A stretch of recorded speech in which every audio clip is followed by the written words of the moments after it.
ओम नमो भगवते वासुदेवाय नमः।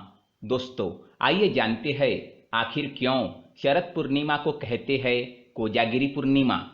शरद पूर्णिमा का विशेष महत्व हिंदू धर्म में बताया गया है। मान्यताओं के अनुसार शरद पूर्णिमा पर माता लक्ष्मी अपने वाहन उल्लू पर बैठकर पृथ्वी पर भ्रमण करने आती है।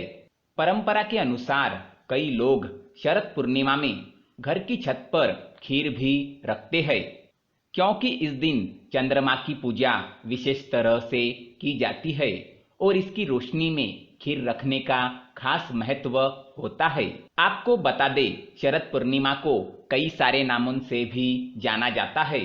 शरद पूर्णिमा को कोजागिरी पूर्णिमा भी कहते हैं, लेकिन ऐसा क्यों कहते हैं तो आइए जानते हैं। शरद पूर्णिमा को कोजागरी पूर्णिमा, रास पूर्णिमा, लौकी पूजा और कौमुदी व्रत के नाम से भी जाना जाता है।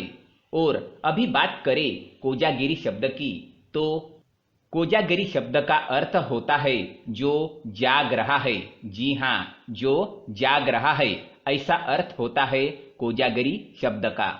और इसके पीछे एक लोक कथा भी है। एक हिंदू धर्म के राजा पर आर्थिक संकट आ जाता है, जिसकी वजह से राजा की संपत्ति में कमी होने लगी थी। राजा की चिंता और परेशानी को देखकर रानी एक उपवास रखती है, जिसके बाद वह पूरी रात जागकर माता लक्ष्मी की पूजा करती है।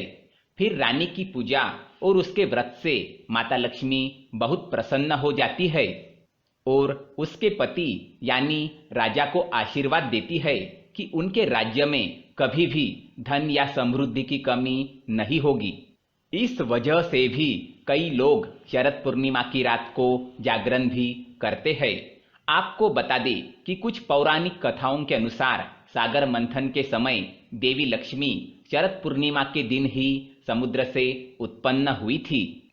इस वजह से भी इस पूजा का विशेष महत्व होता है। आपको बता दें कि कोजागिरी पूर्णिमा के लिए कई ऋषियों का यह भी मानना है कि इस रात की चांदनी में अद्भुत उपचार करने वाली शक्तियां होती है और यह मन और आत्मा के लिए फायदेमंद होती है। आपको बता दें कि शरद पूर्णिमा पर लोग स्नान करके नए वस्त्र धारण करके भगवान इंद्र के साथ देवी लक्ष्मी की पूजा करते हैं।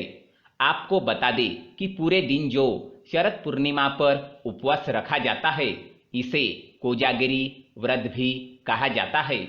कुछ लोग पूजा के लिए कई सारे दीपक भी जलाते हैं। शरद पूर्णिमा की रात पर चांदनी को अमृत वर्षा भी कहा जाता है, इसलिए लोग शाम के समय दूध और चावल की खीर बनाते हैं। शरद पूर्णिमा पर चंद्रमा की किरणों में खीर रखने की बहुत पुरानी परंपरा होती है। कई लोग चंद्रमा की पूजा भी करते हैं। माना जाता है कि चंद्र देवता की पूजा से घर में धन और अन्न की कमी नहीं होती है। धन्यवाद।